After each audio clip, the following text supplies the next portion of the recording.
Talking preps, and we're joined this morning by Fayetteville head boys basketball coach Brad Stamps. Good morning, sir. Good morning, Blair. How we doing? Doing good, and yourself? How's this been on the? I know this is tough for the coaching community because this is an opportunity for you to work with guys and help get them developed, and you can't do that. Yeah, it is, and it's tough on all of us because that's what we win this time of year is just digging in and working on trying to get our kids, better developing some chemistry for our next year's teams, and we hadn't even had a tryout process yet, so that is stressful in itself. But we're all in the same boat, and just trying to make the boat of it and the best of it. I guess the one nice thing with basketball, you can find a hoop somewhere outside and shoot by yourself. That's one of the few sports you can really kind of do by yourself right now. Do you get feedback? Are kids out shooting, or how are they handling this? Yeah, they are, Blair. We've challenged our kids. We're doing weekly Zoom meetings with them, and we're posting. We created a Google Classroom for all of our kids, seventh grade through 12th, and so every player or every kid in our basketball program is able to go on the Google Classroom. We've been posting individual skill workouts that they can do. If they don't have a basket or a hoop, they can work on their ball handling, some cardio, and some weight stuff as well. And so we've been creative. Our staff has, and our staff's done a tremendous job of daily going in there and posting some workouts for them to do. Do you think, as a result of all this, maybe some of the tools that coaches use will shift more to this online thing, or is this just kind of what we're doing to get through this period in time?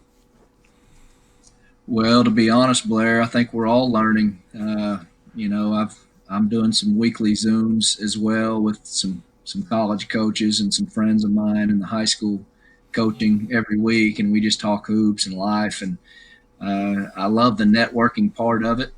It's new for a lot of us, and so we're trying to figure it out and navigate through it. But for our players, right now it's really the only way we can stay connected. I think it's healthy. I think it's gives an opportunity for us as coaches to see our kids' faces and hear their voices and lift each other up in these times. But moving forward, once we get out of this, I think what we like to do is just have hands on and want to be back in the gym where we all belong together. I was going to say, how tough is it not to be able to gather as a team and do the practice? Because I know everybody talks about games, but you guys love practice, getting in there and coaching and individual instruction or group instruction. How frustrating is it not to be able to do that? Because that's what you do. Yeah, it's tough.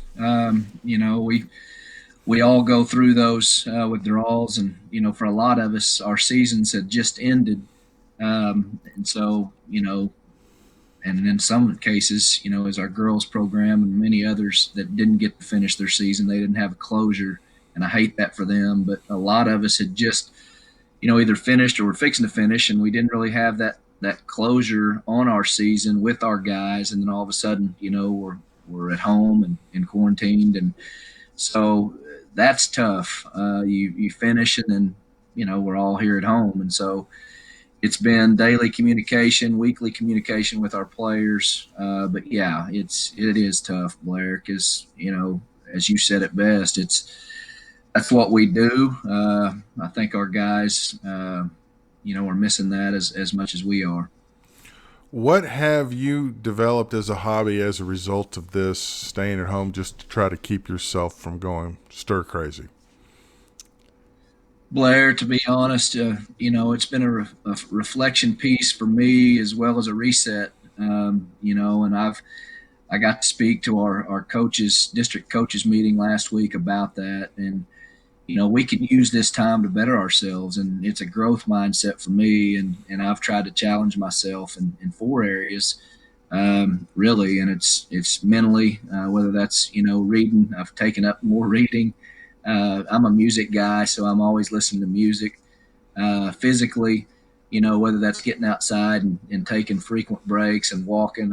I'm fortunate because I live on 7 acres, so I'm able to get out and walk and get outside and do some things. Spiritually, being able to, really rely and dig deeper into my faith can get me through this and can get many people through this. And so surround yourself with an accountability group in those areas. And then personally, professionally, there's so many resources out there, Blair, for us professionally, people that I follow, the podcasts that I listen to. And so I'm using it as a growth mindset, and it fills up my days. And I feel like, I'll be in a better place once I get out of this. One thing that's impressed me about the basketball coaches, I've seen a ton of clinics that have gone online of different topics and everything. Have you been involved in that at all? Yeah, we have. We've done quite a few of those. There's so many, like I said, resources. And coaching is a fraternity and it's a network. We're all competitive. We all want to gain an advantage, but we're all in the same boat right now. And so, being able to grow the game and better ourselves. And so, yeah, there's been virtual coaching clinics from all over the country. About anybody that you want to see or hear, you've been able to do that. We've kind of developed a little group here with Coach Neighbors has been gracious enough to join us, and we're learning some stuff from him.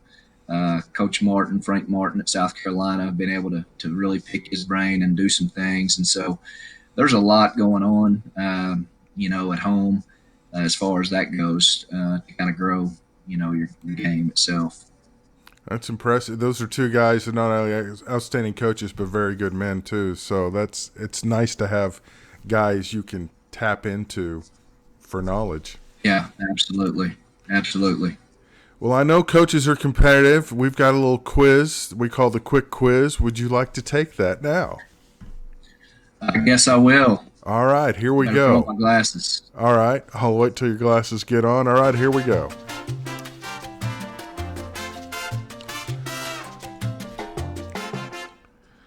All right, what's more likely to be on your playlist today, Johnny and June Cash or AC/DC? Oh, I would probably say AC/DC. Best AC/DC song? Well, I had the Back in Black album as a kid. I used to borrow it from my brother.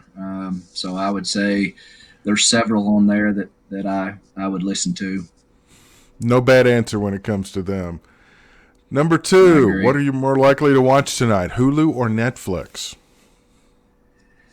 It's funny you asked that because my kids all have Netflix, and I bounce around from time to time. They were asking me a couple of different movies that were on there that were some older movies that I liked and that I've seen growing up. And so I've given them some of those, but really, and I'm going to date myself but my wife and I have been, at night watching the Game Show Network. We're Steve Harvey and Family Feud fans. So that's what we've been watching.